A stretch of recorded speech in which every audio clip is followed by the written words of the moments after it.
पहले प्यार का पहला पैगाम कागज में मोटे अक्षरों में लिखा हुआ था। पंखुड़ी का दिल धक से रह गया।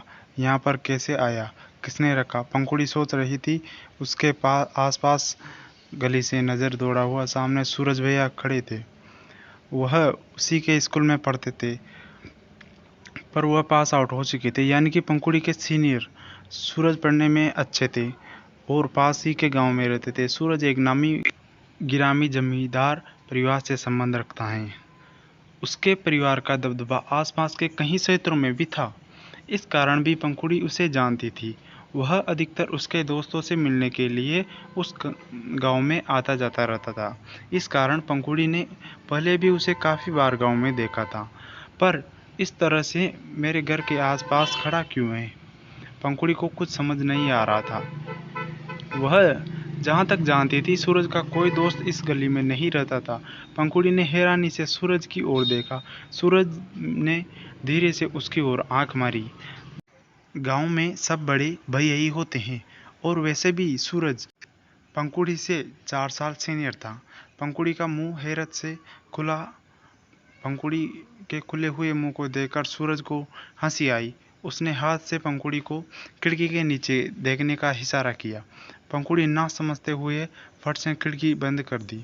खिड़की बंद करके पंखुड़ी ने अपनी बुलेट ट्रेन से चलने वाली धड़कनों को सामान्य करने की कोशिश की। सूरज की हरकत से तो एक पल के लिए तो उसका दिमाग ब्लैंक ही कर दिया कि आखिर हुआ क्या, और जब समझ में आया तो अपना साथ थाम कर बैठ गई। अपने आप को सामान्य करने के लिए वह चाय बनाने लग गई, लेकिन उसका दिल जोरों से धड़क रहा था। करो या उसका ध्यान सूरज की हरकतों पर जा रहा था। तभी उसे याद आया कि सूरज उसे खिड़की की तरफ देखने का इशारा कर रहा था।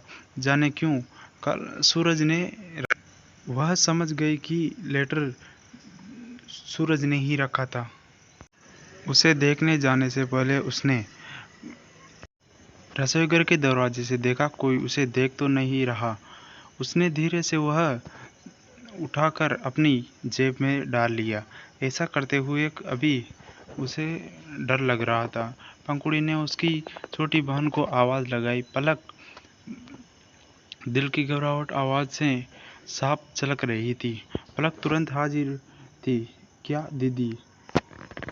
पंखुड़ी ने चाय छानते हुए पलक से कहा, तुम चाय ले जाकर माँ को दे दो। पलक ने पंखुड़ी के सिर पर हाथ रखते हुए कहा, तुम ठीक तो हो ना? तुम्हारी तबीयत ठीक तो है ना? पंखुड़ी ने उसका हाथ हटाया और कहा, हाँ मैं ठीक हूँ। तो फिर इतने पसीने में क्यों भीगी हुई हो? अभी तो फरवरी का महीना ही है। अभी तो गर्मियों के भी 2-3 महीने बाकी हैं।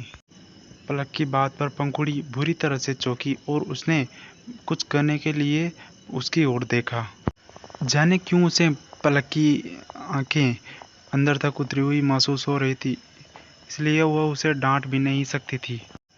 पंखुड़ी ने नजरें चुराते हुए कि रसोई में तपस थोड़ी ज़्यादा है, शायद इसलिए।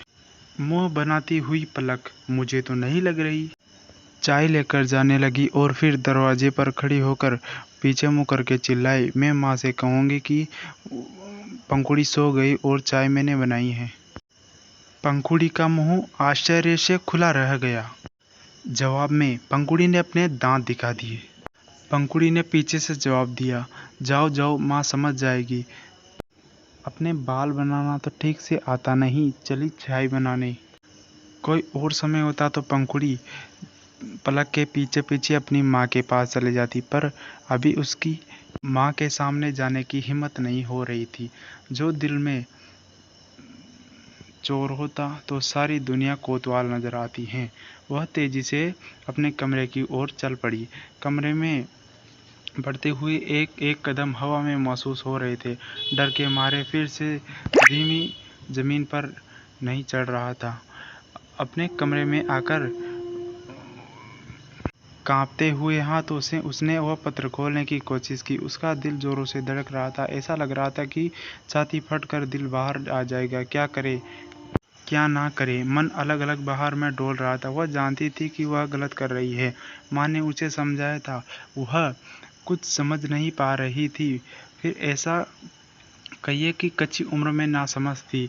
वह सब कुछ समझ कर भी कुछ नहीं समझ पा रही थी। बहुत दिनों के बाद सूरज को गली में देखकर जो उसे शांति मिली वह एक नया एहसास था। पहला प्यार का एहसास शायद था कि उसे कुछ समझ में नहीं देना चाहता था, पर हमारे दिल में एक और चीज़ होती है, अंतरात्मा।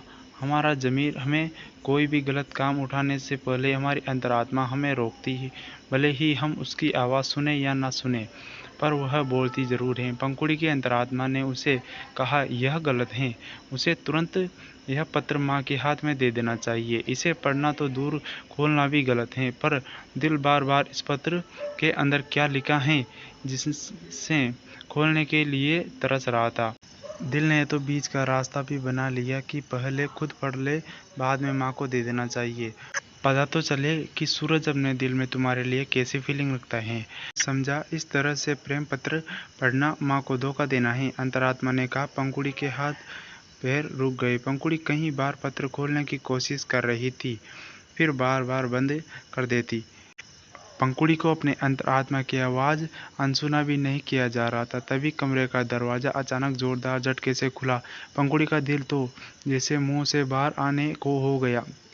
इस घबराहट में उसे हाथ से लेटर छूटकर ज़मीन पर गिर गया। अब जो होगा वो देखने के लिए नेक्स्ट पार्ट देखें।